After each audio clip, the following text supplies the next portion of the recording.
নমস্কার বন্ধুরা, news story চ্যানেলে আপনাদের সবাইকে স্বাগত। টিম ইন্ডিয়ার এমন পরিস্থিতি, পায়ে ধরার মতন অবস্থা। সাউথ আফ্রিকার কাছে চাইতে হবে সেই সেমিফাইনালের টিকিট।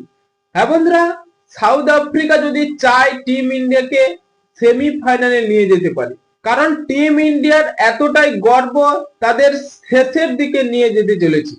কারণ ডোমেস্টিক ক্রিকেটগুলোতে টিম ইন্ডিয়া ভালো পারফরমেন্স এবং সব ব্যাটার বলুন বোলিং বলুন তাদের দুর্দান্ত সব অ্যাবিলিটি রয়েছে।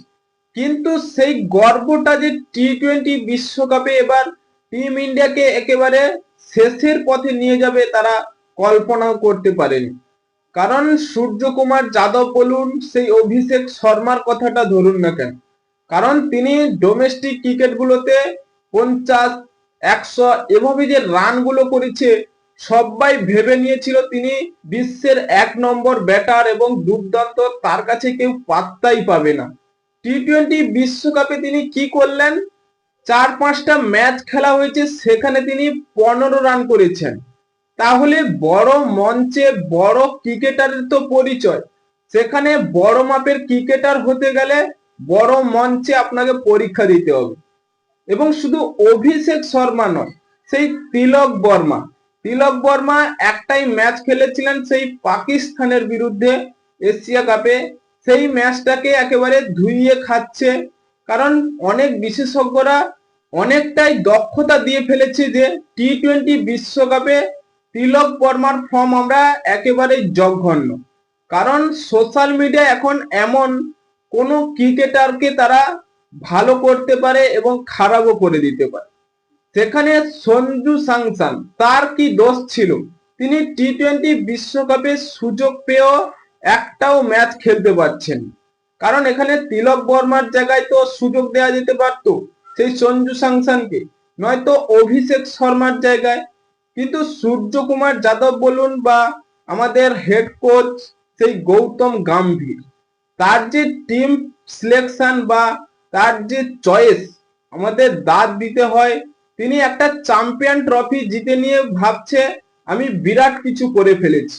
কারণ ইন্ডিয়ার এখন এমন পরিস্থিতি সেই পাকিস্তান এবং বাংলাদেশের মতো, কখন ওরা জিতবে আমরা ওদের সাথেই ওদের রান রেট নিয়েই বসে থাকবো, বা কখন বৃষ্টি হবে ম্যাচটা ভেস্তে যাবে, পয়েন্ট টেবিলে আমরা চলে যাব, এমন পরিস্থিতি এবার টিম ইন্ডিয়ার।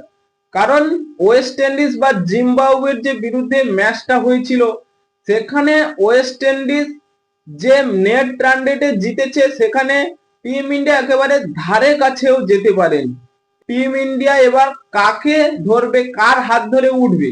কারণ তাদের দুটো ম্যাচ রয়েছে এবং জিম্বাবুয়ের বিরুদ্ধে ভালো রান করে এবং নেট রান রেটটাকে বজায় রাখতে হবে। তাহলে সেমিফাইনালে যাবার অনেকটাই আশা থাকবে টিম ইন্ডিয়া।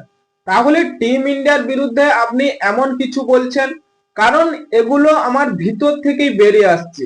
টিম ইন্ডিয়া এমন সুন্দর প্রদর্শন করছে বা তাদের ম্যানেজমেন্টগুলি এমন চয়েস, এগুলি আপনা আপনি বেরিয়ে আসছে টিম ইন্ডিয়ার যে এমন খেলা এভাবে। কারণ এগুলো তো আগে থেকেই হয়নি, এগুলো সিচুয়েশন দেখেই টিম ইন্ডিয়াকে, যে কোন ম্যাচে কোন প্লেয়ার ভালো খেলে কোন মাঠে, তাই এগুলো যদি খেলানো যেত সেই, তাহলে এমন পরিস্থিতি টিম ইন্ডিয়ার হতো না। সব থেকে বড় বিষয়, একটা প্রবাদ বাক্য রয়েছে, সেই গর্ব মানুষকে শেষের দিকেই নিয়ে যেতে পারে। টিম ইন্ডিয়ার যে গর্বটা হয়ে গেছে, সেটা এবার একেবারে টিম ইন্ডিয়াকে শেষের পথে নিয়ে যেতে চলেছে। এবং টিম ইন্ডিয়ার আরো একটি বড় ভুল, সেটা হচ্ছে শিবম দুবেকে প্রত্যেক ম্যাচ খেলানো। কারণ শিবম দুবে একজন অলরাউন্ডার ঠিক আছে, কিন্তু বল হাতে যে তার পারফরমেন্স, তিনি সাউথ আফ্রিকার বিরুদ্ধে 2 ওভার বল করে 32 রান দিয়েছেন। যে কোনো ব্যাটার এসে তাকে ধুইয়ে দিয়ে চলে যাচ্ছে। তাই এমন শিবম দুবে, তার পরিবর্তে তো অক্ষর প্যাটেলকেই খেলানো যেতে পারত। তাই টিম ইন্ডিয়া যদি এমন কম্বিনেশন গুলি তৈরি করত, তাই এমন পরিস্থিতি হতো না অন্য কারোর হাত ধরে আমাদেরকে উঠিয়ে দাও, আমরা সেমিফাইনাল খেলতে চাই।